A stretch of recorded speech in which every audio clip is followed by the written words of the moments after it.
એટલે હનુમાનજી મહારાજ આમ પથ્થર મૂકે, હમણાં ભાઈએ વાત કરી ને એમ પથ્થર મૂકે અને બાપુ પાણા તરે.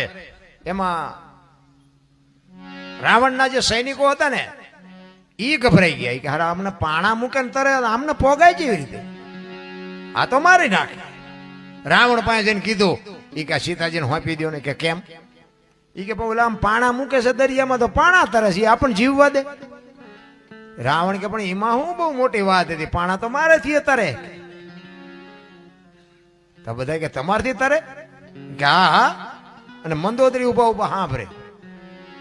આપણું બૈરું તો આપણને ન ઓળખતું હોય, તમે જેટલા સારા કામ કર્યા છે નો આપણા બૈરીને આપણને ન ખબર હોય. પણ મંદોદરી બોલ્યા નહીં, એમને એમ થયું કે આ શું મોટી મોટી કરે છે, મારેથી પાણા તરે.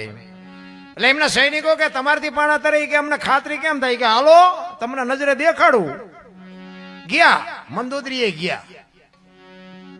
એ કે તમે લાવો, તમારા હાથમાં પાણો હોય એ લાવો, મને આપો. તમે કયો એ પાણો હું નાખું. રાવણને એક પાણો આપ્યો ને પાણો એને બાપુ નાખ્યો ને પાણો મીડ્યો તરવા.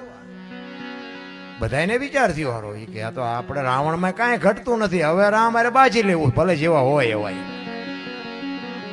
પણ મંદોદરી ઉભા ઉભા વિચાર કરે કે આ રાવણની કોઈ શક્તિ જ નથી ભાઈ, આ વાત જ ખોટી છે, પણ આમાં કાંઈક ભેદ છે. મેં કીધું એમ આપણું બૈરું તો આપણને ઓળખતું જ હોય. રોજ બુસ્કોટના બટન તોડીને જતા હોય ઘરે, ન ખબર હોય કે આ માનમાં આવેલા છે ઘરે. ખબર તો હોય, જાણતા જ હોય. પછી મંદોદરી ના મેલે રાવણ આવ્યો ને હાજે, એટલે કીધું કે સ્વામિનાથ મેં અત્યાર સુધીમાં તમને કાંઈ પૂછ્યું નથી, પણ આજ મારે તમને એક સવાલ કરવો છે. કે શું? એ કે સવારે આપણે સમુદ્રે તમે પાણો તર્યો કેવી રીતે, એ મને ન સમજાણું. એ કે એ નથી કેવું. એ કે પણ હું તમારું અડધું અંગ છું, મને તેમ ન કહ્યું. કે કહું ખરો, પણ એ કે મારો રામનો જ્યાં સુધી આ બધું ડખો પતે નહીં તમે તારે કોઈને ખુલાસો નહીં કરવો. એ કે નહીં કરું. રાવણ કોઈનું નહોતું માનતો, એ મંદોદરીનું એકનું માનતો. એટલે આપણે ગમે એનું ફલ ન માનતા, પણ ઘરે બૈરાનું માનવું. હા, કોઈ ડખા ન થાય તમારે ગેરંટી. ઈ કે શું? ઈ કે તમે પાણો નાખ્યો તો તારે કેવી રીતનું તમે શું કર્યું તું ને પાણો તર્યો?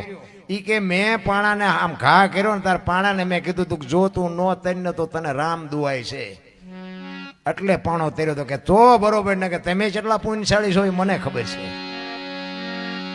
અને પછી આ બે ના જયારે રાવણના સૈનિકો હતા એ બધા રાવણનું રામચંદ્ર પરમાત્માનું સૈન્ય જોયું તો અહીંયા માણસ એમને હતા ને લગભગ જાજો ભાગ વાનર હતા.